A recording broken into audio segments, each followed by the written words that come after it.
ದೈವಕ್ಕೆ ನಿಮ್ಮ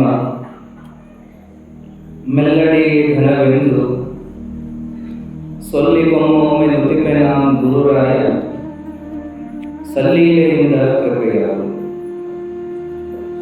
ಸದಾಕಾಲ ಸ್ಮರಣೀಯರಾದ ಗುರುದೇವರನ್ನು ಹೃದಯ ಧ್ಯಾನಿಸಿಕೊಂಡು ಪ್ರವಚನ ಕಾರ್ಯಕ್ರಮದಲ್ಲಿ ಭಾಗಿಗಳಾದ ಎಲ್ಲ ಹಿರಿಯರೇ, ತಾಯಂದಿರೇ, ತಮ್ಮೆಲ್ಲರಿಗೂ ಶರಣಾರ್ಥಿ.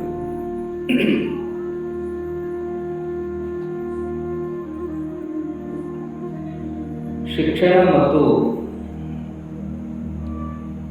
ಸಂಸ್ಕಾರವನ್ನು ಕುರಿತಂಥ ವಿಚಾರವಾಗಿ ಇವತ್ತು ನೋಡೋಣ ಅಂತ ತಮಗೆಲ್ಲ ಹೇಳಿದ್ರು.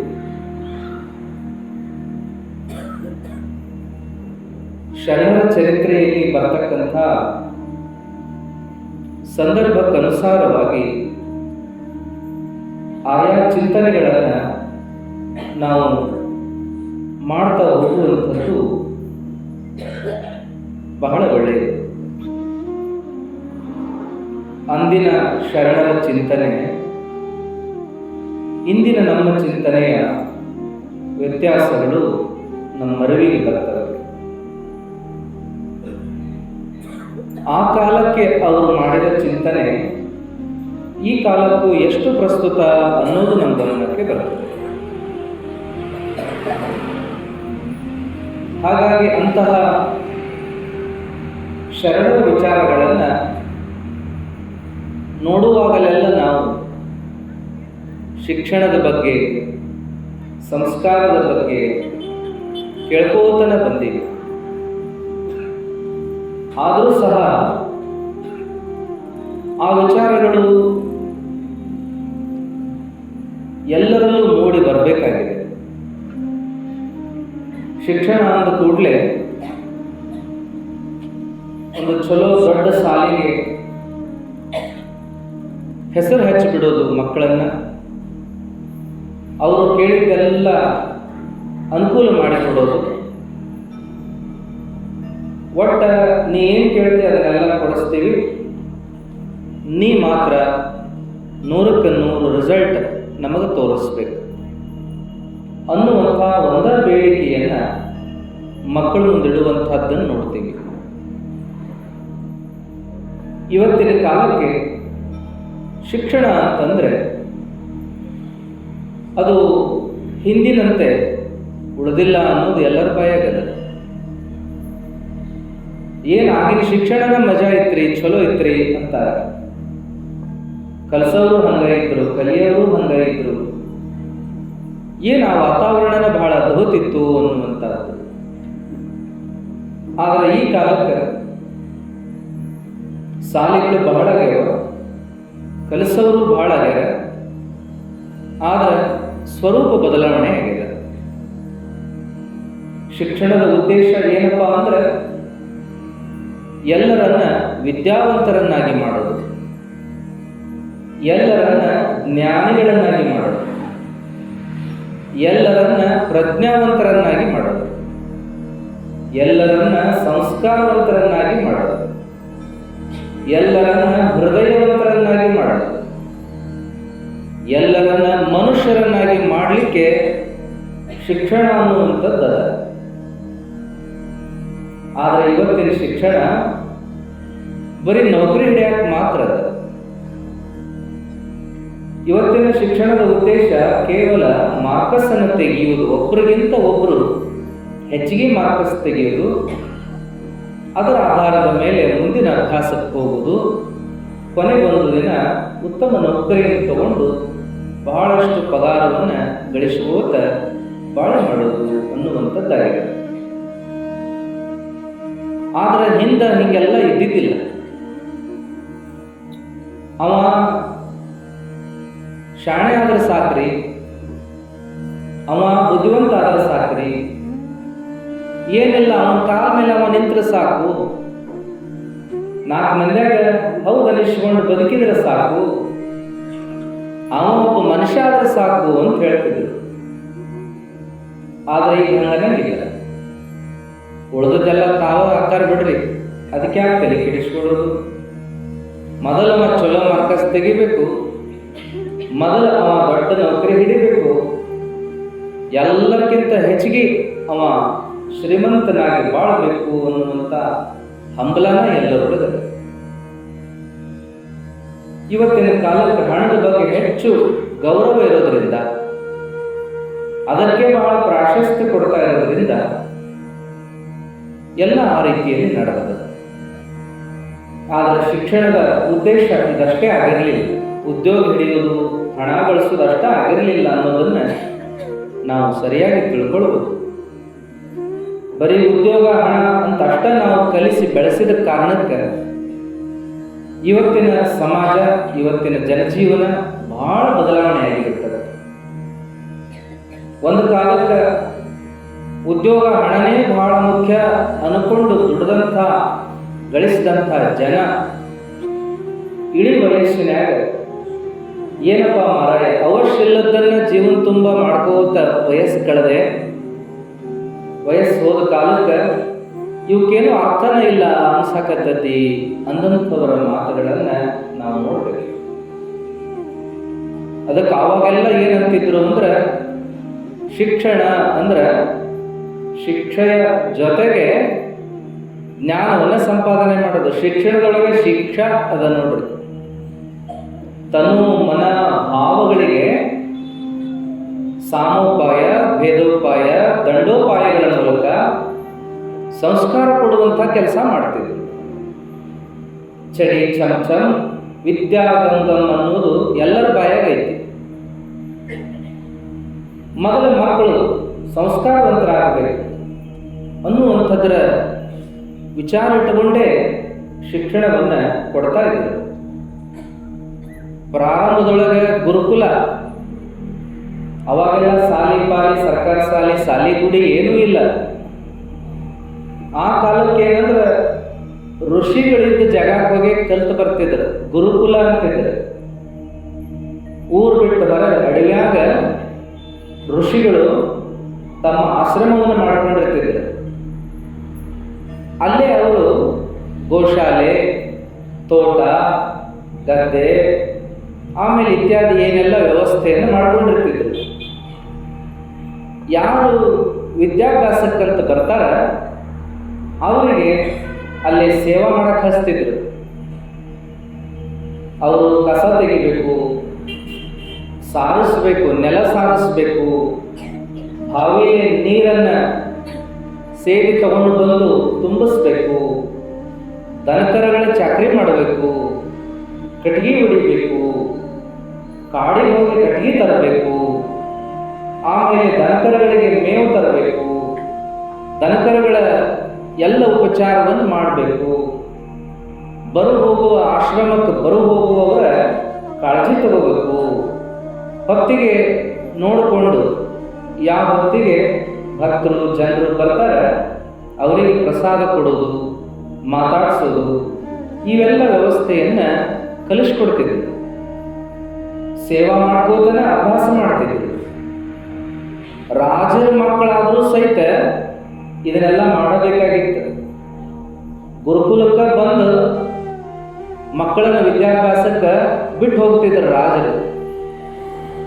ಅವರು ಎಲ್ಲ ಹುಡುಗರ ಜೋಡಿ ಸಾದಾ ಅರಿವಿ ಬಿಟ್ಟುಕೊಂಡು ಆಶ್ರಮ ಕೆಲಸ ಮಾಡಿಕೊಂಡು ಅಭ್ಯಾಸ ಮಾಡಬೇಕಾಗಿತ್ತು. ಸಾಮಾನ್ಯರಂತೆ ಅವರು ಉಳಿದು ಅಭ್ಯಾಸ ಮಾಡಿ ಶಾಣೆರಾಗಿ ಮುಂದೆ ತಮ್ಮ ತಮ್ಮ ಊರುಗಳಿಗೆ ಹೋಗಬೇಕಾಗಿತ್ತು. ಅಲ್ಲೆಲ್ಲ ಏನು ಕಲಿಸ್ತಿದ್ರು?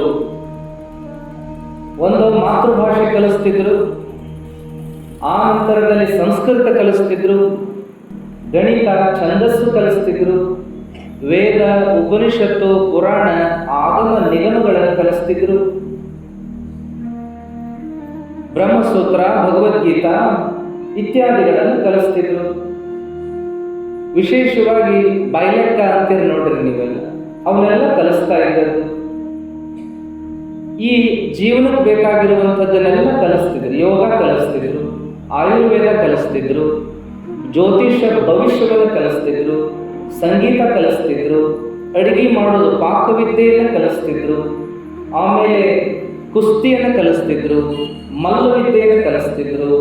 ಹೀಗೆಲ್ಲ ಆವಾಗಿನ ದಿನಮಾನಕ್ಕೆ ಏನೇನು ಬೇಕಾಗಿತ್ತೋ ಕುದುರೆ ಓಟವನ್ನು ಕಲಿಸ್ತಿದ್ರು, ಈಜೋದನ್ನು ಕಲಿಸ್ತಿದ್ರು, ಆಮೇಲೆ ಖಡ್ಗ ಯುದ್ಧವನ್ನ ಕಲಿಸ್ತಿದ್ರು.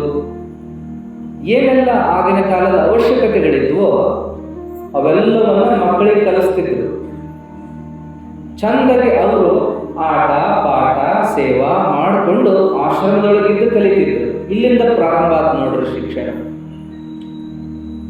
ಮುಂದೆ ಏನಾಯ್ತು ಅಂದ್ರೆ ಮಠಗಳು ಶಾಲೆಗಳನ್ನು ತೆಗೆಯಾಕತ್ತು. ಋಷಿಗಳ ಕಾಲ ಹಂಗಿತ್ತು.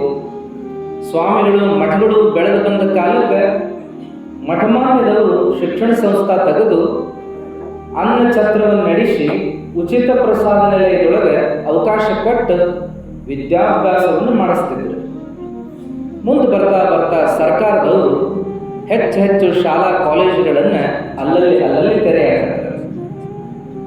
ಆಮೇಲೆ ಇತ್ತೀಚೆಗೆ ಏನಾಯ್ತು ಅಂದ್ರೆ ಮಠಗಳು ಶಿಕ್ಷಣ ಸಂಸ್ಥಾ ನಡೆಸ್ತಿದ್ವು, ಸರ್ಕಾರದ ಶಾಲೆಗಳು ನಡೀತಿದ್ವು.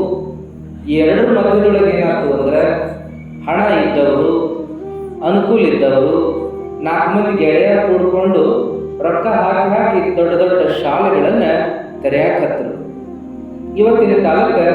ಹಾಗಾಗಿ ಶಾಲೆಗಳು ಎಷ್ಟು ಶಾಲೆಗಳು ಅಂದ್ರೆ ನಮ್ಮ ರಬಕವಿ ಬನಹಟ್ಟಿ ವ್ಯಾಪ್ತಿ ಒಳಗೆ ಬಹುಶಃ 50-60 ಶಾಲೆಗಳಿರಬಹುದೇನು. ಹೈಸ್ಕೂಲ್, ಪ್ರೈಮರಿ, ಹೈಸ್ಕೂಲ್ ಇಷ್ಟೆಲ್ಲ ಬೆಳ್ಕೊಂಡು ಬರಲಿಕ್ಕೆ ಏನೆಲ್ಲ ಕಾರಣಗಳಾದವು. ಜನಸಂಖ್ಯೆನೂ ಹೆಚ್ಚಾಯಿತು, ಜನರ ವಿಚಾರಗಳು ಬೇರೆ ಬೇರೆ ಆದವು. ಅದಕ್ಕೆ ತಕ್ಕ ಹಾಗೆ ಏನೆಲ್ಲ ವ್ಯವಸ್ಥೆಯನ್ನು ಮಾಡಾಕತ್ತೀವಿ. ಅವಾಗೆಲ್ಲ ಏನಪ್ಪ ಅಂದ್ರೆ ಮಕ್ಕಳಿಗೆ 7 ವರ್ಷ ಆದ ಮೇಲೆ ಶಾಲೆಗೆ ತಗೊಳ್ಳುವಂಥದ್ದು ಒಂದು ಪದ್ಧತಿ. ಆಮೇಲೆ ಸರ್ಕಾರಿ ವ್ಯವಸ್ಥೆ ಒಳಗೆ ಬಂದಗಳೇ 6 ವರ್ಷಕ್ಕೇನೋ ತಗೊಳ್ಳೋ ಪದ್ಧತಿ.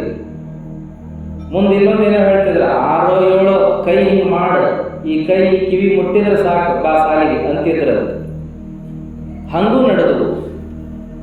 ಆಮೇಲೆ ಏನೇನೋ ಬೆಳವಣಿಗೆಗಳು ಶಿಕ್ಷಣ ವ್ಯವಸ್ಥೆ ಒಳಗೆ ಹಾಕೋತ ಬಂತ.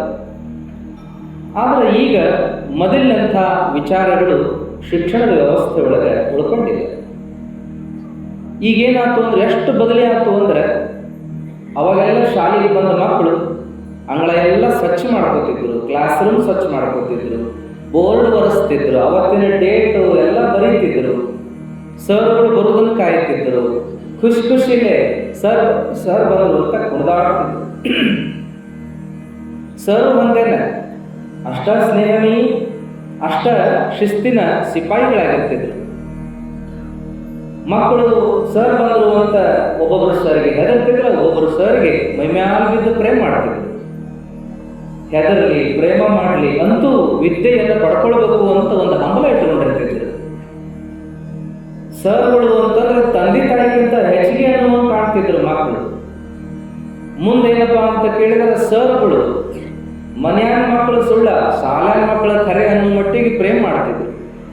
ಈ ಮಕ್ಕಳಿಗೆ ಒಳ್ಳೆ ಭವಿಷ್ಯ ಆಗಬೇಕು ಅಂತ ಅಷ್ಟು ಕಾಳಜಿ ಇಟ್ಟುಕೊಂಡಿರ್ತಿದ್ರು. ಮಕ್ಕಳ ಭವಿಷ್ಯದ ವಿಚಾರ ಮಾಡಿಕೊಂಡು ಸಂಜೆಗೆ ಸಾಲು ಬಿಟ್ಟ ಮೇಲೆ ಅವ್ರವ್ರ ಮನೆಗೆ ಹೋಗಿ ನಿಮ್ಮ ಹುಡುಗ ಶಾಣೆ ಅದಾನ, ನಿಮ್ಮ ಹುಡುಗ ದಾಟ್ ಅದಾನ, ನಿಮ್ಮ ಹುಡುಗ ಇಂತಿಂತಾದ್ರು ನೀವು ಮನ್ಯಾಗ ಹೇಳ್ಕೊಡ್ಬೇಕು, ಹಿಂಗೆಲ್ಲ ಕಾಳಜಿಗೆ ಹೋಗಿ ಹೇಳಿ ಬರ್ತಿದ್ರು. ಚಲೋ ಹುಡುಗರು ಶಾಲೆ ಬಿಟ್ಟಿತ್ತು ಅಂದ್ರೆ ಮುದ್ದಾಮ ಅವ್ರ ಮನೆಗೆ ಹೋಗಿ ಎದಕ್ ಬಿಟ್ಟಿದ್ದ ಅಂತ ಕಾರಣ ಕೇಳಿ ಬರ್ತಿದ್ರು. ಮುಂದೆ ಯಾರಾದ್ರೂ ಹುಡುಗರು ತೊಂದರೆ ಸಿಕ್ಕಾಕೊಂಡಿದ್ವು ಅಂದ್ರೆ ಸ್ವತಃ ಕೈ ಮುಟ್ಟಿ ಮೈ ಮುಟ್ಟಿ ಸರ್ಗಳೇ ಸೇವಾ ಮಾಡ್ತಿದ್ರು. ಮುಂದೇನಪ್ಪ ಅಂತಂದ್ರೆ ಅವರಿಗೆ ಖರ್ಚಿನ ಅನಾನುಕೂಲತೆಗಳಿದ್ವು ಅಂತಂದ್ರೆ ಸ್ವತಃ ತಾವ ಖರ್ಚು ಮಾಡಿ ಅವರಿಗೆ ಕಲಿಸ್ತಿದ್ರು. ಅವ್ರ ಕುಟುಂಬವನ್ನು ಕೂಡ ನೋಡ್ಕೊಳ್ತಿದ್ರು. ಅಂಥ ವ್ಯವಸ್ಥೆಯು ಕೂಡ ಬಂದಿರತಕ್ಕಂಥದ್ದನ್ನು ನೋಡ್ತಿದ್ರು. ಆದರೆ ಈ ರೀತಿಯ ಬಾಂಧವ್ಯ ಈಗ ಉಳ್ಕೊಳ್ಳಿಲ್ಲ. ಈಗೆಲ್ಲ ಕಾನೂನು ಸರ್ಗಳು ಮಕ್ಕಳನ್ನು ಬೈಯಂಗಿಲ್ಲ, ಬಡಿಯಂಗಿಲ್ಲ, ಹಂಗೆ ಹೇಳ್ಬೇಕು, ಯಾರನ್ನೂ ಫೇಲ್ ಮಾಡಂಗಿಲ್ಲ, ಪಾಸ್ ಮಾಡ್ಕೋತಾನ ಹೋಗ್ಬೇಕು. ಮುಂದೆ ಅವ್ರು ಬೇಕಾದ ಮಾಡಲಿ ತಿಳಿ ಹೇಳಬೇಕಟ್ಟನ ಒತ್ತಾಯ ಪಡಿಸುವಂಗಿಲ್ಲ. ಎಷ್ಟು ನಾಜೂಕು ಬಂದುಬಿಡ್ತು ಅಂದ್ರೆ ಇವತ್ತು ಮಕ್ಕಳ ಕೈಮೈ ಮುಟ್ಟಿ ಮಾತಾಡಿಸ್ಲಿಕ್ಕೂ ಶಿಕ್ಷಕರುಗಳು ಅಂಜುವಂಥ ವ್ಯವಸ್ಥೆಗಳು. ಏನಾದರೂ ಅಭ್ಯಾಸದೊಳಗೆ ತಪ್ಪು ಮಾಡಿದ್ರು ಬೈಯಾಗೂ ಕೂಡ ವಿಚಾರ ಮಾಡುವಂಥದ್ದಾಯಿತು.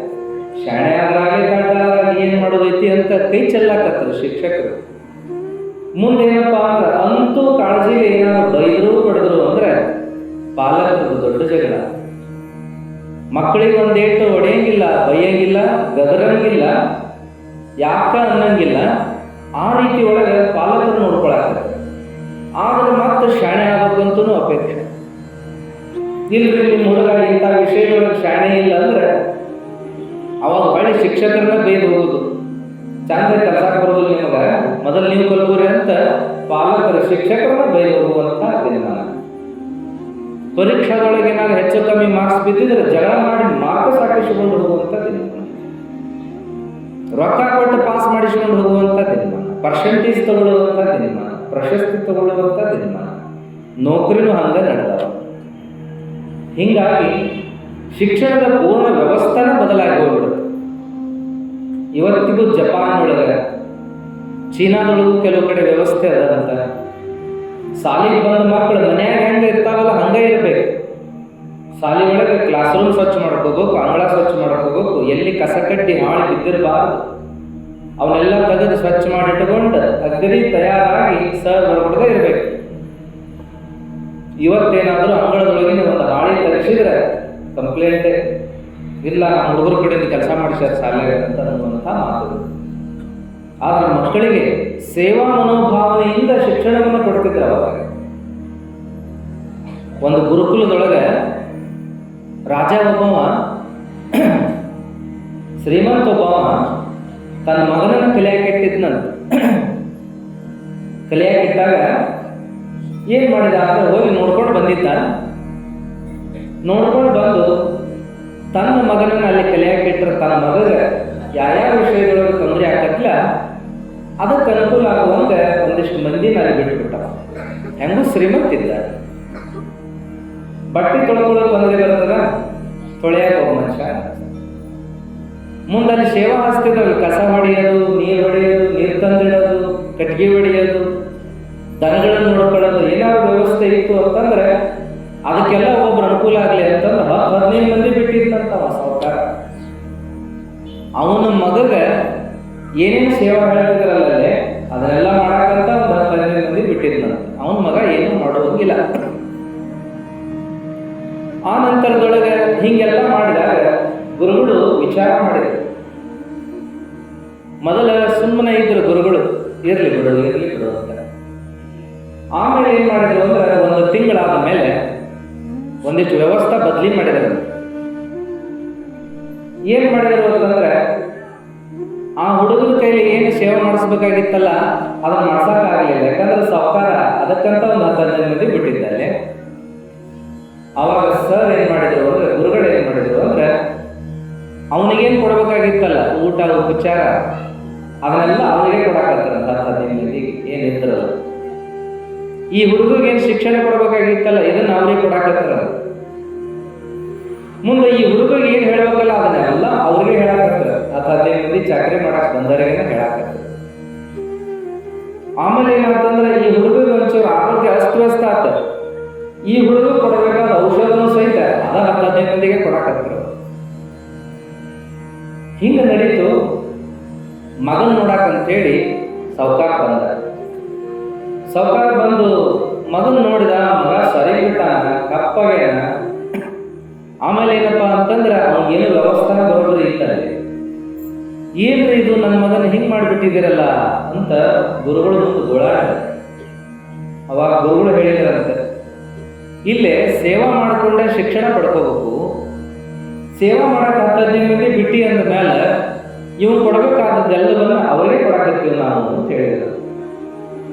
ಈ ರೀತಿ ಶಿಕ್ಷಣವನ್ನ ಮಕ್ಕಳಿಗೆ ಕೊಡಬಾರದು. ಮಕ್ಕಳು ಕಷ್ಟದಲ್ಲಿ ಬೆಳಿಬೇಕು ಅಂತ ಗುರುಗಳು ಹೇಳಿದರು. ಹಿಂದಕ್ಕಿನ ಹಿರಿಯರು ಕೂಡ ಹೇಳ್ತಿದ್ರು, ಮಕ್ಕಳು ಸುಖದೊಳಗೆ ಬೆಳಿಬಾರದು, ಕಷ್ಟದೊಳಗೆ ಬೆಳಿಬೇಕು ಅಂತ.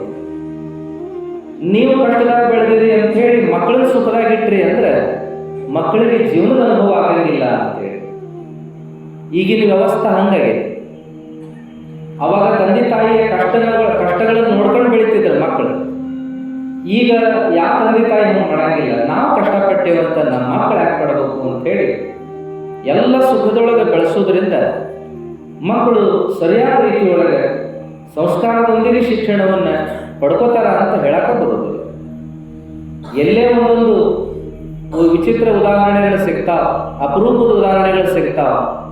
ತಂದೆ ತಾಯಿ ಏನ ಮಾಡಿದರೂ ಕೂಡ ಮಕ್ಕಳು ಒಳ್ಳೆ ರೀತಿಯಲ್ಲಿ ಬೆಳೀತಕ್ಕಂಥದ್ದನ್ನು ಕೆಲವು ಕಡೆ ನೋಡ್ತೀವಿ. ಅದಕ್ಕೆ ಇವತ್ತು ಶಿಕ್ಷಣ ಅಂತ ಬಂದಾಗ ಅದು ಸಂಸ್ಕಾರದ ಜೊತೆಗೇನೆ ಬರಬೇಕಾದ್ದು, ಕೊಡಬೇಕಾದ್ದು ಅನ್ನೋದನ್ನು ಎಲ್ಲರೂ ವಿಚಾರ ಮಾಡಬೇಕಾಗಿದೆ.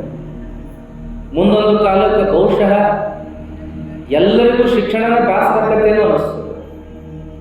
ಈಗ ನೋಡ್ರಿ, ಸಣ್ಣ ಮಕ್ಕಳಿಗೆ ಶಾಲೆ ಅಂದ್ರೆ ಒಟ್ಟ ಇಷ್ಟ ಆಗೋದಿಲ್ಲ. ನೀವು ಸಣ್ಣರಿದ್ದಾಗಿನ ವಿಚಾರ ಹೇಳ್ತಿರ್ತೀರಲ್ಲ, ಶಾಲೆಗೆ ಹೋಗ್ಬೇಕಂದ್ರೆ 5 ಪೈಸಾನಾರ ಕೊಡಾಕಬೇಕು, 10 ಪೈಸಾನಾರ ಕೊಡಾಕಬೇಕು, ಒಂದು ಪೆಪರ್ಮೆಂಟ್ ಏನೋ ಕೊಡಬೇಕು ಅನ್ನುವಂಥದ್ದು ಒಂದು ಕಂಡೀಷನ್ ಮಾಡಿ ಶಾಲೆಗೆ ಹೋಗುವಂಥ. ಶಾಲೆಗಳೇ ಒಟ್ಟು ರೂಮಂದಾಗ ಹಾಕಿತ್ತು ಮಕ್ಕಳಿಗೆ. ಯಪ್ಪ ಶಾಲೆಗೆ ಹೋಗ್ಬೇಕಾತು, ಟೈಮ್ ಆಯ್ತು ಅಂತ ನೆವ ಹೇಳೋದು. ಕಾಲು ನೋವಾಗೈತಿ, ಕೈ ನೋವಾಗೈತಿ, ಹೊಟ್ಟೆ ನೋವಾಗೈತಿ, ತಲೆ ನೋವಾಗೈತಿ ಅಂತ ಎಷ್ಟೋ ಮಕ್ಕಳು ಈಗೂ ಕೂಡ ಹೇಳ್ತಾವ. ಶಾಲೆಗೆ ಹೋಗೋದಂದ್ರೆ ಇಷ್ಟನೇ ಆಗೋದಿಲ್ಲ. ಶಾಲೆಗೆ ಹೋಗುವಾಗ ಸಾಕು ಮುಖ ಹಾಕೊಂಡು ಹೋಗೋದು, ಏನಪ್ಪ ಜೈಲಿಗೆ ಹೊಂಟವೇನೋ ಅನ್ನೋ ರೀತಿ ಹೋಗೋದು. ಶಾಲೆ ಬಿಡ್ತು ಅಂದ್ರೆ ಸ್ವತಂತ್ರ ದಿನಾಚರಣೆ, ಕುಣ್ಕೋತ ಎಲ್ಲಿ ಒಂದು ಬುಕ್ ಬಿತ್ತು, ಎಲ್ಲಿ ಪೆನ್ ಬಿತ್ತು, ಏನು ಲಕ್ಷ್ಯ ಇಲ್ಲ, ಓಡೋಡಿ ಮನೆಗೆ ಬಂದು ಕೈ ಚೀಲ ಹೋಗೋದು, ಆಟಕ್ಕನೇ ಹೋಗೋದು. ಸಣ್ಣ ಮಕ್ಕಳಿಗೆ ಅನಿಸ್ತಿರ್ತದ, ಇದೊಂದೇನು ತೊಡಕ್ ಹಾಕಿಬಿಟ್ಟಾರಲ್ಲ ಅಂತ. ಈ ಅಡವಿ ಅಡ್ಡಾಡಿ ಮೇಯುದ ಕೊಳ್ಳಾಗ ಒಂದು ಗುದ್ದಿ ಕಟ್ಟಿರ್ತಾರಲ್ಲ ಆ ನಮನಿ ಅಂತ ತಿಳ್ಕೊತಾವ ಅವರು. ಈ ಸಾಲೊಂದಿರ್ಲಿಲ್ಲ ಅಂದ್ರೆ ಭಾಳ ಚಲೋ ಆಗ್ತಿತ್ತಂತ ಅವರು. ಚಂದಾಗಿ ಉಣ್ಕೊಂಡು ತಿನ್ಕೊಂಡು ಕುಣ್ಕೊಂಡು ಹಾಡ್ಕೊಂಡು ಇರ್ತಿದ್ದು ನಾವು. ಇದೇ ಒಂದು ಕೆಟ್ಟ ಪದ್ಧತಿ ಹಾಕ್ಯಾರಪ್ಪ, ಸಾಲ ಇರ್ತಿರ್ತಾವ ಕೆಲವರು. ಈಗೂ ಕೆಲವು ಹುಡುಗರಿಗೆ ಸಾಲ ಅಂದ್ರೆ ಅತ್ಯಂತ ಕೆಟ್ಟ ವ್ಯವಸ್ಥೆ ಅಂತಾನೆ ತಿಳ್ಕೊಂಡಿರ್ತಾವ ಅಷ್ಟು. ಯಾಕಂತಂದ್ರೆ ಶಿಕ್ಷಣ ಉಲ್ಲಾಸಮಯವಾಗಿ ಮಕ್ಕಳಿಗೆ ಮುಟ್ಟುವಂಥದ್ದ, ಸ್ನೇಹಮಯವಾಗಿ ಮಕ್ಕಳಿಗೆ ಮುಟ್ಟುವಂಥದ್ದ, ಪ್ರೇಮಮಯವಾಗಿ ಮಕ್ಕಳಿಗೆ ಮುಟ್ಟುವಂಥದ್ದ. ಅದೆಲ್ಲ ಒಂದು ಕಂಡೀಷನ್ ಒಳಗನೆ ಬೆಳೆಸೋದಾತಂದ್ರೆ ಮಕ್ಕಳು ಸರಿಯಾಗಿ ಬೆಳೆಯಂಗಿಲ್ಲ ಅನ್ನುವಂಥದ್ದು, ಅವರ ಮನೋವಿಕಾಸ, ಆತ್ಮವಿಕಾಸ ಆಗುವುದಿಲ್ಲ ಅನ್ನುವಂಥದ್ದನ್ನು ನಾವು ನೋಡ್ತೇವೆ. ವಿದ್ಯಾವಂತರು ಇವತ್ತೆಲ್ಲ ಎಷ್ಟು ತಪ್ಪು ಮಾಡ್ತಾ ಇದ್ದಾರೆ. ನಿಜವಾಗಿಯೂ ಇವತ್ತು ಏನು ದುಶ್ಚಟ ಮಾಡಕತ್ತಾರ, ಏನು ದುರಾಚಾರ ಮಾಡಕತ್ತಾರ, ಏನು ಅವ್ಯವಸ್ಥೆಗೆ ಕಾರಣ ಆಗ್ಯಾರಲ್ಲ ಅವೆಲ್ಲ ವಿದ್ಯಾವಂತರೇ. ಒಬ್ರು ಹೇಳ್ತಾರೆ ದೊಡ್ಡವರು, ಜಗತ್ತೇನಾದ್ರು ಹಾಳಾಗಕತ್ತಿದ್ರೆ ಅದು ದಡ್ಡರಿಂದ ಅಲ್ಲ, ಶಾಣರಿಂದ ಹಾಳಾಗಕತ್ತತಿ ಅಂತ ಹೇಳ್ತಾರೆ. ಕಲೀಲಾರ್ದವರಿಂದ ಹಾಳಾಗಕತ್ತಿಲ್ಲ, ಕಲ್ತವರಿಂದ ಜಗತ್ತು ಹಾಳಾಗಕತ್ತತಿ ಅಂತ ಹೇಳ್ತಾರೆ.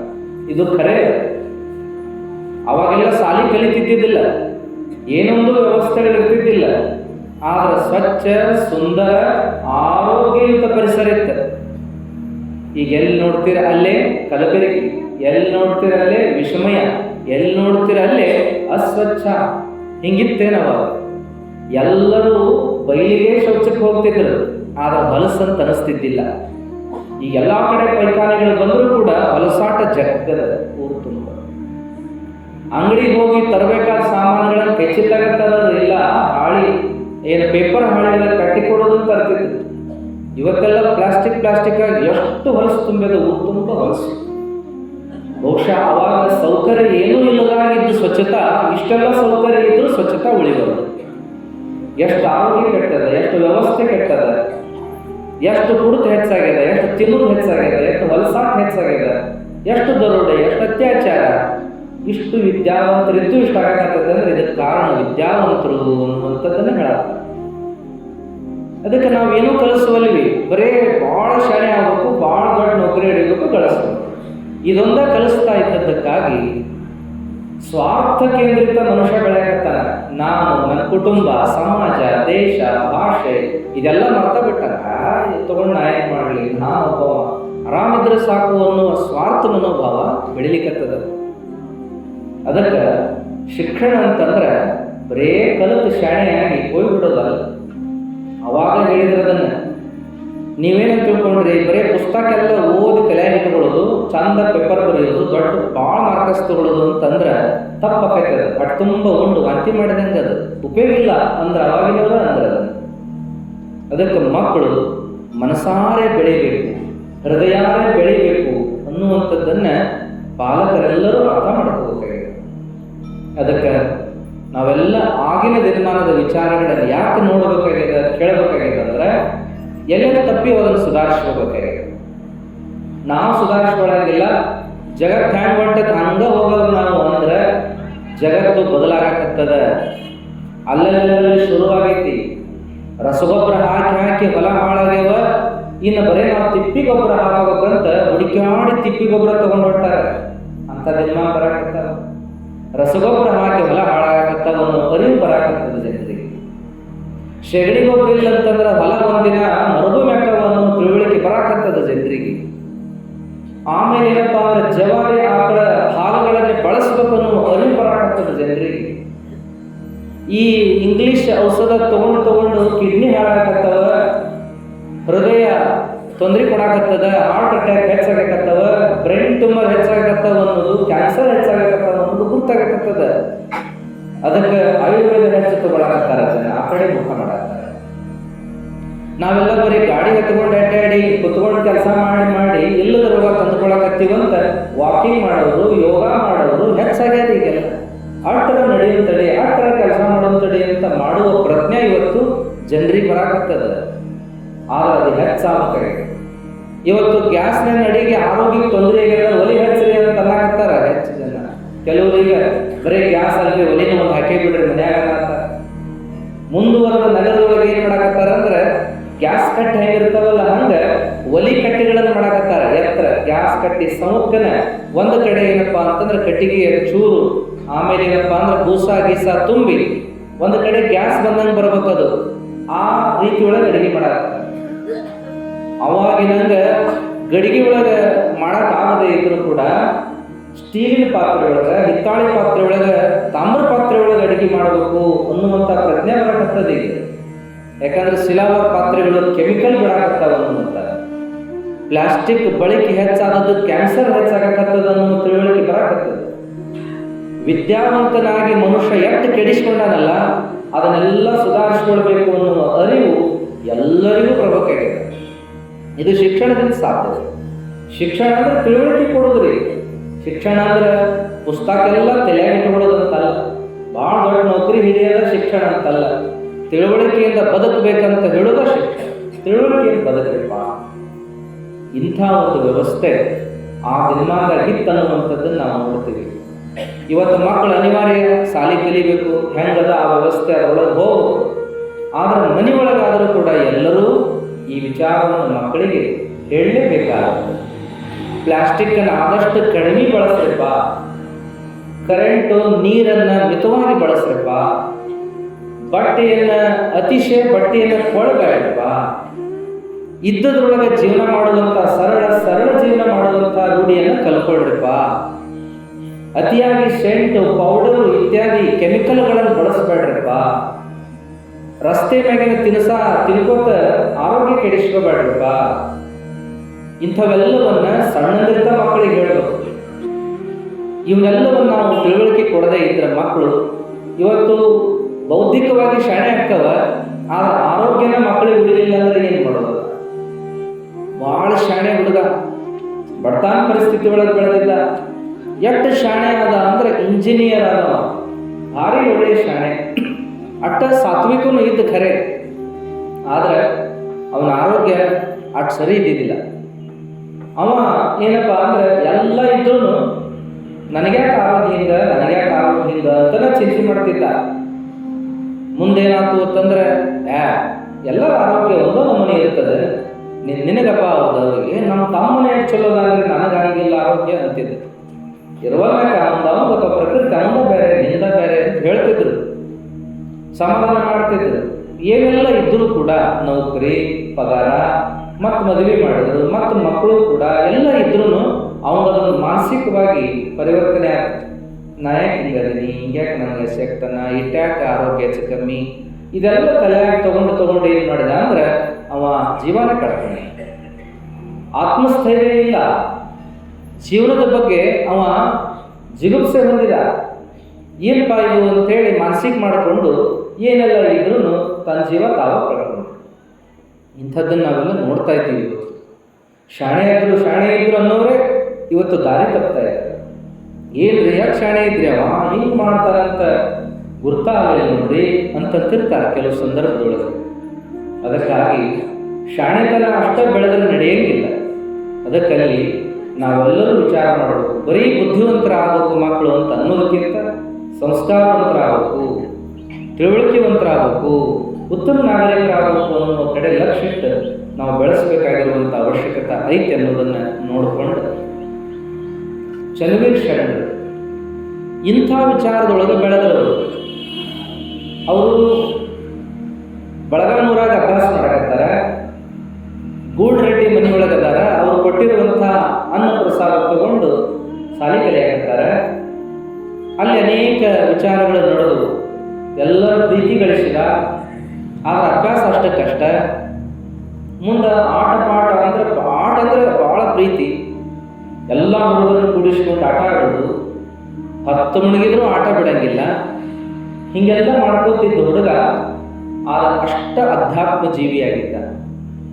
ಹೊಲದಾಗ ಹೋಗಿ ಬನ್ನಿ ಗಿಡದ ಕೆಳಗೆ ಕಣ್ಣು ಮುಚ್ಕೊಂಡು ಕೂತ ಅಂದ್ರೆ ತಾಸು ಧ್ಯಾನ ಮಾಡ್ತಿದ್ದ. ದೇವರ ದಿಂಡ್ರ ಅಂದ್ರೆ ಏನು ಜೀವ. ಎಲ್ಲ ಗುಡಿಗೆ ಹೋಗಿ ಬರೋದು, ಪೂಜಾ ಮಾಡೋದು, ಮಂತ್ರ ಹೇಳೋದು, ಹಾಡ ಹೇಳೋದು, ಮಂಗಳಾರತಿ ಹೇಳೋದು, ಭಾಳ ಪ್ರೀತಿ. ಹುಡುಗರೆಲ್ಲ ಕೇಳೋದು, ನಮ್ಮ ಜೋಡಿಯ ಎಷ್ಟು ಕಲೆಯಲ್ಲೇ ಅಂತ ಹಾರಾಡ್ತಿದ್ದಿ, ಮತ್ತು ಅಷ್ಟ ಹೋಗಿ ಪೂಜಾ ಮಾಡ್ತಿದ್ದಿ, ಮಂಗಳಾರತಿ ಹೇಳ್ತಿದ್ದಿ, ಗಿಡದ ಕೆಳಗೆ ಕುಂತದೇ ಕಣ್ಣು ಕುಂತ ಟೋತ ಕುಂಡಿರ್ತಿದ್ದಿ, ಹೊತ್ತಾದರೂ ಬರಂಗಿಲ್ಲ, ಹ್ಯಾಂಗ ನೀನು ವಿಚಿತ್ರಪ್ಪ ನಿಂದು ಅಂತಿದ್ರು ಹುಡುಗರೆಲ್ಲ. ಏನು ಗುರುತಾಗೋದಿಲ್ಲ, ಅದು ಮುಂದೆ ಗುರುತಾಗತ್ತೆ ನಿಮಗೆ ಅಂತಿದ್ರ. ಮುಂದೇನಪ್ಪ ಅಂದ್ರೆ ಜನಕ್ಕೂ ಆಶ್ಚರ್ಯ, ಏನಿತು ಶರಣ ಹಿಂಗೆ ಮಾಡ್ತಾನಲ್ಲ ಅಂತೇಳಿ. ಏನೋ ಆತನ ಸ್ವಭಾವನ ಹಂಗ ಅಂತ ತಿಳ್ಕೊಂಡಿದ್ರು. ಧ್ಯಾನ ಮಾಡ್ತಿದ್ದ, ಜಪ ಮಾಡೋದು, ಧ್ಯಾನ ಮಾಡೋದು, ಗ್ರಂಥ ಪಾರಾಯಣ ಮಾಡೋದು, ಆಮೇಲೆ ಆಟನೂ ಆಡೋದು, ಮತ್ತೆ ಎಲ್ಲ ಹುಡುಗರ ಜೋಡಿ ಆಟ ಪಾಠ ಮತ್ತೆ ಧ್ಯಾನ, ಓದು, ಜಪ ಎಲ್ಲ ಮಾಡಿಕೋತ ಇರ್ತಾರೆ. ಮುಂದೆ 7ನೇ ಮುಲ್ಕಿ ಪರೀಕ್ಷಾ. ಆದ್ರೆ ಏನಾಯ್ತು ಅಂದ್ರೆ ಪಾಸ್ ಆಗಲಿಲ್ಲ. ಫೇಲ್ ಆದ ಅಂತ ಯಾರಿಗೂ ಬೇಜಾರಿಲ್ಲ. ಭಾಳ ಒಳ್ಳೆ ಹುಡುಗ ಚನ್ನವೀರ ಶರಣ, ಭಾಳ ಒಳ್ಳೆ ಹುಡುಗ, ಇರಲಿ ಹೇಳಿ ಮತ್ತೆ ಎಕ್ಸಾಮ್ ಕಟ್ಟಿಸಿ ಮತ್ತೆ ಪಾಸ್ ಮಾಡಿಸಿ. ಎಕ್ಸಾಮ್ ಕಟ್ಟಿ ಮತ್ತೆ ಪಾಸ್ ಆದ. ಅವಾಗ ಹೆಂಗೂ ಪಾಸ್ ಆದಿಪ್ಪ, ಮಾಸ್ತರ್ ಆಗಿಬಿಡು ಅಂತ ಹೇಳ್ತಾರೆ ಮನ್ಯಾಗ. ಮಾಸ್ತರ್ ಆಗಿಬಿಡು, ಮುಲ್ಕಿ ಪರೀಕ್ಷೆ 7ನೇ ಮುಗಿಸಿದ್ಗಳೇ ಅವಾಗ ನೌಕರಿ ಭಾಳ ಸರಳ. ಅಂಥ ದಿನಮಾನದಾಗ ನೌಕರಿ ಮಾಡಂತ ಹೇಳಿದ್ರೆ ಇವರು ಇಲ್ಲ ನೌಕರಿ ವಾಲ್ಯ ಅಂತ ಹೇಳಿ ತಾವು ಏನು ಮಾಡಿದ್ರಂದ್ರೆ ಗುಡಿಯಾಗ ಹೋಗಿ ಸಾಲಿ ಕಲ್ಸಾಕತ್ತಾರ. ಅವರು ನನಗೆ ತಿಳಿದದನ್ನು ನಾ ಹುಡುಗರು ಹೇಳ್ಕೊಡ್ತೀನಿ, ನಾ ಏನು ಒಬ್ಬರು ಕೈಯಾಗ ದುಡಿಯಾಕ ವಾಲ್ಯ ಅಂತ ಹೇಳಿ ಸಾಲಿ ಒಳಗೆ ಇವರ ಮಾಸ್ತರ್ ಆಗಿ ಕೆಲಸ ಮಾಡಾಕತ್ತಾರೆ. ಅವರ ಪಾಠ ಹೇಳ್ಕೊಂತ ಹೊರಟು ಅದ್ರ ಜೊತೆ ಹಾಡು, ಕಥೆ, ಪುರಾಣ ಎಲ್ಲನೂ. ಶಾಲೆಗಿನಕ್ಕಿಂತ ಹುಡುಗರು ಹೆಚ್ಚಿಗೆ ಇವ್ರ ಕಡೆಗೆ ಬರಾಕತ್ತು. ಅಷ್ಟು ಹುರುಪಾತ ಹುಡುಗರಿಗೆ. ಅವಾಗ ಇವರ ಜೀವನ ಇದೇ ರೀತಿ ಒಳಗೆ ನಡೀತು. ಸರ್ಕಾರಿ ಮಾಸ್ತರ್ ಆಗಲಿಕ್ಕೇನಾಯ್ತು, ಅಂತೂ ಮಾಸ್ತರ್ ಆಗಿ ಕೆಲಸ ಮಾಡಕತ್ತಾನಲ್ಲ ಅಂತ ಸಮಾಧಾನ ತಂದಿದ್ದಾರೆ.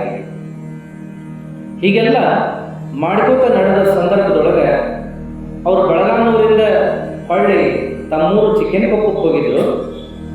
ಆ ಸಮಯದೊಳಗೆ ಏನಾಗ್ತದಂದ್ರೆ ಸ್ವಾತಂತ್ರ್ಯ ಸಿಕ್ತು. 1947 ಆಗಸ್ಟ್ 15 ಏನು ಸ್ವಾತಂತ್ರ್ಯ ಸಿಕ್ತು. ಆದರೆ ಇಡೀ ಭಾರತಕ್ಕೆ ಸ್ವಾತಂತ್ರ್ಯ ಸಿಕ್ಕರೂ ಸಹಿತ ಭಾರತದ ನಡುವಿರ್ತಕ್ಕಂಥ ಹೈದರಾಬಾದಿಗೆ ಸ್ವಾತಂತ್ರ್ಯ ಸಿಗಲಿಲ್ಲ. ನಿಜಾಮರು ಆಳ್ತಿದ್ರಂತ ಆ ಏರಿಯಾ. ಅವರು ನಮ್ಮದು ಸ್ವತಂತ್ರ ರಾಷ್ಟ್ರ, ನಾವು ಭಾರತದೊಳಗೆ ನಾವಿಲ್ಲ, ನಾವು ಕುಡ್ಕೊಳಂಗಿಲ್ಲ ಅಂತ ಹೇಳಿ ಅವರು ಸ್ವತಂತ್ರ ಒಪ್ಕೊಳ್ಳಿಲ್ಲ ಅಂತ ರಜಾಕಾರರನ್ನು ಮುಂದೆ ಬಿಟ್ಟು ಒಟ್ಟು ಗದ್ದಲ ಗೊಂದಲ ಮಾಡಿ ತಮ್ಮ ರಾಜ್ಯವನ್ನೇ ತಮ್ಮ ರಾಷ್ಟ್ರ ಅಂತ ಘೋಷಣೆ ಮಾಡಿಕೊಂಡು ಉಳಿಯಾಕತ್ರ. ಆವಾಗ ಜನರ ಮೇಲೆ ದಬ್ಬಾಳಿಕೆ, ಹೊಡೆಯುವುದು, ತಾವು ಹೇಳಿದಂಗೆ ಕೇಳಬೇಕನ್ನೋ ಹುಕುಂ ಚಲಾಯಿಸೋದು, ಇದೆಲ್ಲ ನಡೆದಾಗ ಜನ ಊರು ಬಿಟ್ಟು ಮಾಡ್ತಾರೆ. ಅವಾಗ ಅಸ್ತವ್ಯಸ್ತ ಆಯ್ತು ಜೀವನ. ಮುಂದೆ ಮತ್ತೆ 1948 ಸೆಪ್ಟೆಂಬರ್ 19 ಸಮಯದೊಳಗೆ ಹೊಳ್ಳಿ ಏನಾಯ್ತು ಅಂತ ಕೇಳಿದ್ರೆ ಹೈದರಾಬಾದ್ ಆ ಒಂದು ಎಲ್ಲ ವ್ಯವಸ್ಥೆ ನಿಜಾಮರ ಆ ಆಡಳಿತ ಹೋಗಿ ಭಾರತದ ಒಕ್ಕೂಟದೊಳಗೆ ಅವರು ಕೂಡ ಸೇರ್ಕೊಂಡ್ರ. ಅವಾಗ ಮತ್ತೆ ಹೊಳ್ಳಿ ಎಲ್ಲ ಜನ ತಮ್ಮ ಊರಿಗೆ ಬಂದು ಹೊಲ ಮನಿ ದನ ಕರ ಅಂತ ಉದ್ಯೋಗ ಮಾಡಾಕತ್ರು. ಇಷ್ಟೊತ್ತಿಗೆ ಚನ್ನವೀರಶರಣರ ಮನಸ್ಸಿನಾಗ ಏನಾಯ್ತು ಅಂದ್ರೆ ಕಲಿಸೋದು ಪಲಿಸೋದು ಸಾಕಿನ ಸಾಧನ ಮಾಡಬೇಕು ಅನಿಸ್ತದೆ. ಎಷ್ಟು ಸಾಧನ ಮಾಡೋದಂದ್ರೆ ದಿನಕ್ಕೆ 3 ಹೊತ್ತು ಪೂಜಾ ಆಗುತ್ತೆ, ಮಡಿ ಪಾಲಿಸ್ಬೇಕು, ಓದಬೇಕು. ಪೂಜಾ ಅಂದ್ರೆ ಬರೀ ಅಷ್ಟ ಪೂಜಾ ಅಲ್ಲ, ತಾಸಾನು ತಾಸು ಜಪ ಮಾಡೋದು, ಗ್ರಂಥ ಪಾರಾಯಣ ಮಾಡೋದು, ಪುಸ್ತಕದಾಗ ಮಂತ್ರ ಬರೆದು ತೆಗೆಯೋದು. ಆಮೇಲೆ ಏನಪ್ಪಾ ಅಂದ್ರೆ ಯಾರ ಮುಂದೆ ಬಂದು ಕೂತಿದ್ರೆ ಅವರಿಗೆ ಗ್ರಂಥವನ್ನು ಓದಿ ತಿಳುವಳಿಕೆ ಹೇಳೋದು. ಹಿಂಗ ಅದರಾಗ ಜೀವನ ಕಳೆಯಾಕತ್ತೆ. ಒಂದು ಕಪ್ ಚಹಾ ಕುಡಿದ್ರೆ ಮುಗಿದು ಹೋಗ್ತು, ಮತ್ತೆ ಊಟ ಬೇಕು ಅನ್ನಂಗೇ ಇಲ್ಲ. ಚಹಾ ಕುಡಿಬೇಕು, ಇಲ್ಲ ಒಂದು ಕಪ್ಪು ಕಾಫಿ ಕುಡಿಬೇಕು, ಇಷ್ಟರ ಮೇಲೆ ದಿನ ಕಳೆಯಾಕತ್ತೆ. ಹೆಚ್ಚು ಸಾಧನ ಅನ್ನೋದಕ್ಕೆ ತಂದೆ ತಾಯಿಗೆ ಚಿಂತೆ ಆಗ ಏನೇ ಹುಡುಗ ಸಾಧನ ಅನ್ಕೊಂಡು ಏನು ಸ್ವರಿಗೆ ಶಕ್ಯ ಆಗತ್ತಾನ, ಹಿಂಗಾದ್ರೆ ಹೆಂಗ ಅಂತ ಉಣ್ಣು ತಿನ್ನು ಯಪ್ಪ ಹಿಂಗೆ ಮಾಡು ಹಂಗೆ ಮಾಡು ಅಂತ ಕಾಳಜಿ ಮಾಡಾಕತ್ತದ. ತಂದೆ ತಾಯಿಗೆ ಅದೊಂದು ಕಾಳಜಿ ನೋಡ್ರಿ. ಮಕ್ಕಳು ಚಲೋ ಉಂಡ ತಿಂದ ದಷ್ಟಪುಷ್ಟ ಇರಬೇಕು, ಕಳಾಪೂರ್ಣ ಇರಬೇಕು, ಲವಲವಿಕೆಯಿಂದ ಓಡಾಡಬೇಕು, 4 ಮಂದಿಯಾಗಿರಬೇಕು, ಹಿಂಗೆಲ್ಲ ಅಪೇಕ್ಷೆ. ಅದನ್ನ ಹೇಳಿದ್ರೆ ಚನ್ನವೀರಶರಣರ ತಲೆ ಹಾಕೊಳ್ಳಿ, ನಾರಾಮಾಲಿ ನನಗೇನಾಗೈತಿ ಅಂತಿದ್ರೆ. ಮುಂದೇನಾಯ್ತು ಅಂದ್ರೆ ಸಮೀಪದ ಆಡೂರು ಅಂತ ಊರಾಗ ಅಲ್ಲಿ ಪುರಾಣ ಪ್ರವಚನ ಹೇಳಾಕ ಹೋದ್ರಂತ. ಅಲ್ಲಿ ಸಾಲಿ ಕಲ್ಸಾಕತ್ತರಂತ ಮಕ್ಕಳಿಗೆ. ಅಲ್ಲಿ ಒಂದು ವಿಶೇಷ ರೀತಿ ಒಳಗೆ ಬೆಳೆಯಾಕತ್ತ. ಜನರ ಜೋಡಿ ಅವರು ಎಷ್ಟು ಚಂದ ಬೆರೆತರು ಅಂದ್ರೆ ಅವ್ರನ್ನ ನೋಡಿದ್ರೆ ಎಷ್ಟು ಹುಮ್ಮದಾರಲ್ಲ, ಎಷ್ಟು ಉಡಾಳದಾರಲ್ಲ ಅನಿಸ್ಬೇಕು. ಆದ್ರೆ ಸಾಧನ ಮಾಡಕ್ ಕುಂತರು ಅಂದ್ರೆ, ಪೂಜಾ ಕುಂತರು ಅಂದ್ರೆ ಇವರಂತ ಶಿವಯೋಗಿ ಮತ್ತೊಬ್ಬರಿಲ್ಲ ಅವರು. ಅಂತ ಅಪರೂಪದ ವ್ಯಕ್ತಿತ್ವ. ಚಕ್ಕಡಿ ಓಡಿಸೋದಂದ್ರೆ ಜಗ್ಗ ಪ್ರೀತಿ ಅಂತ. ಚಕ್ಕಡಿ ಬಂಡಿ ಓಡಿಸೋಂಗ್ ಹೇಳೋದಂತ ಹಂಗ ಓಡಿಸು ಓಡಿಸು ಓಡಿಸು, ತೆಗ್ಗ ನೋಡಂಗಿಲ್ಲ, ದಿಬ್ಬ ನೋಡಂಗಿಲ್ಲ, ಹೊಲ ನೋಡಂಗಿಲ್ಲ, ರಸ್ತಾ ನೋಡಂಗಿಲ್ಲ, ಓಡಿಸೋದೇ ಓಡಿಸು. ಅವ ಸರಿಯಾಗಿ ಜೋರಾಗಿ ಓಡಿಸ್ಲಿಲ್ಲ ಅಂದ್ರೆ ಚಕ್ಕಡಿಯಿಂದ ಇವರ ಜಿಗದು ಅದರ ಮುಂದೆ ಓಡಿ ಹೋಗೋದು. ನನ್ನ ಓಟಕ್ಕೆ ಸರಿಸಮಕ್ಕೆ ತಗೊಂಡು ಬಾ ನೀನು ನೋಡು ಅಂತಿದ್ರ. ಮುಂದೆ ಮುಳುಕಂಟಿ ಮೇಲೆ ಜಿಗದಾಡ್ತಿದ್ರಂತ. ಮುಳುಕಂಟಿ ಮೇಲೆ ಮಕ್ಕೊಂಡ ಬಿಟ್ರೆ ತಾಸುಗಟ್ಲೆ ಮಕ್ಕೋತಿದ್ರಂತ. ಜನ ಏನಪ್ಪ ಮರ ಇಟ್ಟು ಮುಳುಕಂಟಿ ಮೇಲೆ ಜಿಗದಾಡಿದ್ರು ಮಕ್ಕೊಂಡ್ರು ಒಂದು ಮುಳ್ಳು ನಡಂಗಿಲ್ಲ, ಲೋಕ ರಕ್ತ ಬರಂಗಿಲ್ಲ ಇವ್ರಿಗೆ ಅಂತಿದ್ರಂತ. ಆಮೇಲೆ ಜನರಿಗೆಲ್ಲ ದಾಂಟಿ ಔಷಧ ಕೊಡೋದು, ತಿಳುವಳಿಕೆ ಹೇಳೋದು, ದೀಕ್ಷಾ ಕೊಡೋದು, ಉಪದೇಶ ಮಾಡೋದು, ಹಿಂಗ ಲೀಲಾಮೂರ್ತಿಗತೆ ಅವ್ರು ಮಾಡಾಕತ್ರು. ಚಕ್ಕಡಿ ಓಡಿಸುವಾಗ ಯಜ್ಜ ನೀವು ಅಂದಂಗ ನಿಮಗಿಂತ ಒಂದು ಹೆಜ್ಜೆ ಮುಂದೆ ಓಡಿಸ್ತೀನಿ ನಾನು ಅಂತ ಯಾರು ಅಂದ್ರೆ ಜಗ್ಗ ಪ್ರೀತಿ ಅಂತ. ನಡಿ ಮಾರಾಯ ನಡಿ ಮೊದಲು ಹೋಗೋಣ ಅಂತ ಚಕ್ಕಡಿ ಹತ್ತಿ ಮುಂತ ಬಿಡೋದ ಯಾವ ಅರ್ಥನಾಗರ ಯಾಕೆ. ಚಕ್ಕಡಿ ಅವ್ರು ಹೇಳಿದಂಗೆ ಓಡ್ಸಾಕತ್ರು ಅಂದ್ರೆ ಚಕ್ಕಡ್ಯಾಗ ಕುಂದ್ರಂಗಿಲ್ಲ, ಎಡಕ ಬಲಕ ಇರುವಂಥ ಇವನ ಕಟ್ಟಿಗೆಗಳನ್ನ ಹಿಡ್ಕೊಳಂಗಿಲ್ಲ. ಏನ್ ಮಾಡೋದು ಅಂದ್ರೆ ಚಕ್ಕಡಿ ಅವರು ಇಚ್ಛಾ ಪಟ್ಟಂಗೆ ಓಡ್ಸಾಕತ್ರು ಅಂದ್ರೆ ಚಕ್ಕಡ್ಯಾಗ ಕುಣಿತಿದ್ರಂತ. ಯಜ ಬಿದ್ದಿದ್ದೀರೋ ಅಂದ್ರೆ ಮಾರಾಯ ನಾಯಾಗಿ ಬೀಳ್ತೇನೆ, ನಡಿ ನಿನ್ ಚಕ್ಕಡಿ ಬಿದ್ದಿತ್ತ ನಾ ಬಿಡಂಗಿಲ್ಲ. ಕುಣಿಯೋರು ಕ್ಯಾಕಿ ಹೊಡೆಯೋರು, ಸಿಟಿ ಹೊಡೆಯೋರು, ಜನರಿಗೆಲ್ಲ ರೂಪ್ ಮಾಡೋರು. ಇದನ್ನು ಓದುವಾಗ ನಮಗೆ ನಮ್ಮ ಹಿಂದಿನ ಸಿದ್ದೇಶ್ವರ ಗುರುಗಳು ನೆನಪಾದ. ಯಾಕಂದ್ರೆ ನಮ್ಮ ಮಾನ್ಯ ಸಂಶಾಗ ನಮ್ಮ ಶೇಖಪ್ಪ ಅಂತದ, ಶೇಖಣ್ಣ ಎಷ್ಟು ಕಥೆ ಹೇಳಿದ್ನಂದ್ರೆ ಸಿದ್ದೇಶ್ವರ ಸ್ವಾಮೀಜಿಯವರು ಅವ್ ಹೇಳ್ಕೋಬೇಕಂತ ಹೇಳೇ ಬಿಡು ಮರ. ಅವ್ರ ಬಗ್ಗೆ ಬುಕ್ ಮಾಡಾಕತ್ತೀವಿ, ಬರ್ಕೊಂಡು ಬಿಡ್ತೀವಿ ಅಂದಿಲ್ಲ ನಾವು. ಬರ್ಕೊಳಕ್ ಆ ಟೌಸಲ್ಲಿ ಆಗ್ಬೇಕಲ್ಲಪ್ಪ, ನಾನು ಹಂಗ ತಿಳಿದು ಹೇಳ್ಕೊತ ಹೋಗ ಅಂದ. ನಾನು ಮೊಬೈಲ್ ಚಾಲು ಇಟ್ಟಿನಿ, ರೆಕಾರ್ಡ್ ಮಾಡ್ಕೊತೀನಿ, ನೀ ಹೇಳಂತೀವಿ. ಅವ್ ಹೇಳ್ಕೊತ ಹೋದ, ನಾವು ಕೇಳ್ಕೊತ ಹೋದ್ವಿ. ರಾತ್ರಿ 2:30 ಆಯ್ತು ಅವ್ ಮಾತು ಮುಗಿಸ್ಬೇಕಾದ್ರೆ. ಇನ್ನೂ ಮುಗಿಸಿದ್ದಿಲ್ಲ. ಆಜು ಬಾಜು ಕುಂತು ಕೇಳೋದು, ಯಾಕ ಸಾಕಿನ ಮಲ್ಕೊಂಡ್ಬಿಡ್ರಿ ಅಂತಂದ. ಆತ ಹೇಳಿದ ರಘುಕವಿ ಕರ್ಕೊಂಡ್ ಬಂದಿದ್ರಂತ ಶೇಖಣ್ಣನ. ಹಳೆ ಮಂದಿಗೆ ನಾ ಬರ್ತದೀನಿ, ಬೇಕಾದ್ರೆ ಕೇಳ್ರಿ ಅಂತಂದ. ಅವ ದಾಡ್ಸಿ ಗಟ್ಟಿ ಮುಟ್ಟ ಆಳ. ಅವಂಗ ಏನು ಬರ್ತಿದ್ದಿಲ್ಲ, ಹೊಲಮನಿ ಕೆಲಸ ಬಿಟ್ರ ಅಂತವಂಗ ಅವಂಗ ಗುಂಡು ಕೊಟ್ಟು, ತ್ಯಾಪಿ ಕೊಟ್ಟು, ಬುಟ್ಟಿ ಕೊಟ್ಟು ಕಟ್ಟಡ ಕಟ್ಟಾಕ ಕಲಿಸಿದ್ರಂತ ಅಜ್ಜ. ನಡಿ ರಘುಕವಿ ಸಾಲಿ ಕಟ್ಟೋದೈತಿ ಅಂತ ಇಲ್ಲಿ ಕರ್ಕೊಂಡ್ ಬರ್ತಿದ್ರಂತ. ಇಲ್ಲೇ ಬಹಳ ಸಿಟ್ಕೊಂಡ್ರಂತ. ಮುಂದೆ ಹೇಳ್ತಿದ್ರು, ಪ್ರವಚನ ಕರ್ಕೊಂಡು ಹೋಗಿದ್ರಪ್ಪ ಅವರು ಗಾಡ್ಯಾಗ ಬರೋರು, ನನಗೆ ಮುಂದೆ ಓಡಿಸೋರು, ಓಡ್ಲೆ ಅನ್ನೋರು. ಪ್ರವಚನ ಮುಗಿದ ಮೇಲೆ ಹತ್ತಿಂದ ಓಡ್ಲೆ ಅನ್ನೋರು ಅಂತ. ಓಡ್ಕೋತ ಬಂದ್ರೆ ಏನು ನಾಕ ಅದಲ್ಲ, ನಾಕದಿಂದ ಇಲ್ಲಿವರೆಗೂ ನೀ ಮುಂದೆ ಓಡ್ಬೇಕಲ್ಲೇ, ನಮ್ಮ ಗಾಡಿನ ಮುಂದೆ ಓಡಬಾರ್ದು ಅಂತ ಹೇಳೋರಂತ ಶೇಖಣ್ಣ. ಅವಾಗ ಆಯ್ತಪ್ಪ ಅಂತ ಇವ ಶೇಖಣ್ಣ ಓಡಾವಂತ ಅವ್ರು ಗಾಡಿ ಹೊಡೆಯವ ಹೇಳೋದಂತ, ಅಲ್ಲಿ 120 ಹೊಡಲಿ, ಅದ್ರ ಮ್ಯಾಗ ಹೊಡಿಲಿ ಅನ್ನರಂತ. ಆಮೇಲೆ ಅನ್ನರಂತ ಅವ ಬಾಸು ಕಿಟಕಿ ಕಡೆ ಕಂಡುಗಳೇನ ಅಲ್ಲೇ ನೀವು ದಾಟ ಕಟ್ತೀವಿ ನಾವು ಅಂತ ಅನ್ನರಂತ. ಅವ ಮತ್ತ ಹಲ್ಲು ಕಚ್ಚಿ ಮತ್ತ ಓಡಾವಂತ ಶೇಖಣ್ಣ. ಗಾಡಿ ಹೊಡೆಯವ ಹೇಳೋರಂತಲ್ಲಿ ಅವಂಗ ಆಶನ ಕೊಂದು ಬಿಡ್ಲಿ ಅಂತ, ದೌಡ್ ಓಡ್ಲಿ ಅನ್ನರ ನಕಲಿ. ಆಮೇಲೆ ಅವನು ಓಡಿ ಬಂದು ಗೇಟ್ನಾಗ ಹಾಸಿ ಒಳಗೆ ಬಂದು ಕೆಳಗೆ ಒಪ್ಪಂಗಳೇನ ಅಂತೂ ಉಳಿದಲೇ ನೀನು ಕೊಂದ ಬಿಡ್ಬೇಕಂತ ಮಾಡಿದ್ದೀನಿ ನನಗಂತ ಜಗ್ಗನಗವಂತ. ಆಮೇಲೆ ಅವನು ಯಪ್ಪ ಏನು ಇರ್ಬೋದು ದಮ್ ಹಚ್ಚಿ ನನಗೆ ಇಟ್ಟಾಗ ಓಡಿಸ್ತೀರಿ ಅಂತ ಅಂತಿದ್ನಂತ. ಸೇವೆ ಮಾಡಿಸೋದು ಅಂದ್ರೆ ಅವನು ಹಂಗೆ ಮಾಡೋಣ, ಇವರು ಹಂಗೆ ಹೇಳೋದು. 5 ಕೆಲಸ ಏನಿಲ್ಲ ಅಂದ್ರೆ ಒಂದು ಬಕೆಟ್ ನೀರು ಮೈ ಮೇಲೆ ಹಾಕಿ ಬಿಡೋದಂತ. ಅವ ನಿಂತಿಗಣ ಥೋ ಅಂತ ಯಾಕೆ ನಿಂತುಗಳನ್ನ ಯಾಕೆ ಥೋ ಅಂತಿಲ್ಲ, ಹೆಂಗೂ ಜಳಕ ಮಾಡಾಕತ್ತಿ, ನಾನು ಇಲ್ಲೇ ಮಾಡಿಸಿನ ಹೇಳಂತಿದ್ದೆ. ಒಣಾಕವನ್ನೆಲ್ಲ ಹಸಿ ಆಗಿದ್ದು ಒಣಾಕೊಂಡು ನಡಿ ಮುಂದೆ ಕೆಲಸ ಮಾಡಕ್ಕಿಲ್ಲ ಅಂತಿದ್ರು. 5 ಗಂಟೆಗೆ ಬಿಸಿ ಕೆಲಸಕ್ಕೆ ನಿಲ್ಲಿಸ್ಬಿಡೋದು. ಆಮೇಲೆ ಏನಪ್ಪ ಅಂದ್ರೆ ಕೆಲಸ ಮಾಡಿ ದಣವಾಗಿಲ್ಲ ಕೆಲಸ ಮಾಡೋದೇ ಮಾಡೋದು. ಕುಂತ್ರ ಯಾಕಪ್ಪ ಕುರ್ಚಿ ಬೇಕಂತ ಕೇಳೋದು. ಯಾರ ಜೋಡಿ ಹರಟೆ ಹೊಡ್ಯಾಕತ್ರ ಬಿಡತ್ತಿದ್ದಿಲ್ಲ, ಕೆಲಸದೊಳಗೆ ಇರೋದು. ಮುಂದೇನಪ್ಪ ಅಂದ್ರೆ ಕೆಲಸ ಮಾಡೋದ್ರ ಮೇಲೆ ಅಷ್ಟ ಪ್ರೀತಿ. ಉಣ್ಣು ಟೈಮ್ನ್ಯಾಗ ಏನೆಲ್ಲ ಉಣಿಸ್ತಿದ್ರು. ತಮಗೆ ಕಡಿಮೆ ಆಗೋದು ಪರವಾಗಿಲ್ಲ, ದುಡ್ದ ಉಣ್ಲೆ ಅಂತ ಉಣಿಸುವಂಥ ಸ್ವಭಾವ ರೀ. ಅಜ್ಜರು ಎಷ್ಟು ಅಂತಂದ್ರೆ ಅವ್ರ ಬಗ್ಗೆ ಭಾಳ ಹೇಳಿದ್ರು ಕಮ್ಮಿ ಅಂತ ಹೇಳ್ತಿದ್ದ. ಒಮ್ಮೊಮ್ಮೆ ಏನಮ್ಮ ಎಷ್ಟು ಇದು ಮಾಡ್ತಾರಲ್ಲ ಅಂತ ಅನಿಸ್ತಿತ್ತು, ಆದ್ರೆ ಅಷ್ಟ ಜೀವ ಮಾಡ್ತಿದ್ರು ಅಂತೇಳಿ. ಸಂಜೆ ಮಠ ಏನಪ್ಪ ಅಂದ್ರೆ ಕತ್ಲಾಗ ಮಠ 7 ಮಠ ದುಡಿಬೇಕ್ರಿ, ಕೆಲಸ ಮಾಡಬೇಕು. ಆಮೇಲೆ ಒಂಚೂರು ಮುಖ ತಕ್ಕೊಂಡು ಇವತ್ತಿ ಹಚ್ಕೊಂಡು ನಮಸ್ಕಾರ ಮಾಡಕ್ ಹೋದ್ನಂದ್ರೆ ಸಾಕು.